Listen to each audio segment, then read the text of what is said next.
نماز کھڑے ہو کے نہیں پڑھ سکتے. ہمارے یہاں کتنی غلط فہمی. ذرا کھڑے ہونے کی طاقت نہ رہی جھٹ سے بیٹھ گئے. ایسا نہیں, کھڑے نہیں ہو سکتے تو کہا نہیں, کھڑے ہونے کی دو قسمیں. پہلا ہے کہ خود سے کھڑے ہو, یہ طاقت نہیں ہے تو کسی کو کہو کہ آگے سہارا دے.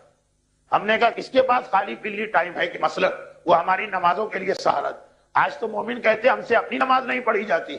تو کہا تمہاری حیثیت, ایک آدمی اجرت پہ لاؤ جو ہر نماز میں تمہیں پکڑ کے کھڑا کر.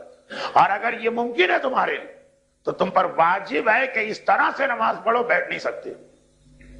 ہمارے ہاں جو اکثر لوگ بیٹھ کے نماز پڑھتے ہیں ان کی میجورٹی کی نمازیں باطل. جو بیٹھ کے نماز پڑھتے ہیں مسئلہ اپنی جگہ وہ غلط سمجھے, سہولت ہے اسلام کی, لیکن انہوں نے غلط سمجھا.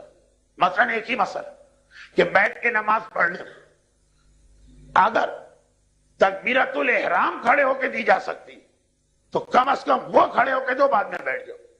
آج جو آدمی بیٹھ کے نماز پڑھتے ہیں اس میں کتنے پرسنٹ ایسے ہیں جو ایک اللہ اکبر کھڑے ہو کے نہیں کہہ سکتے. وہ جو بیٹھتے ہیں نا وہ آتے ہی کھڑے ہونے کی حالت میں ہے, پھر بیٹھتے ہیں. اس حالت میں اگر اللہ اکبر کہہ سکتے ہیں تو واجب ہے کہ ولو یعنی ایٹ لیسٹ پہلا اللہ اکبر کھڑے ہو کے کہہ دو, نیت اور اللہ اکبر الگ بیٹھ کے پڑھو. اور اگر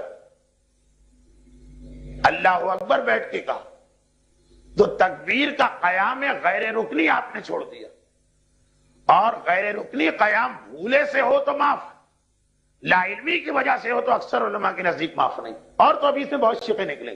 قیام کا مسئلہ عمل کے لیے نہیں, کیونکہ اس میں شقیں ہیں کہ مجتہد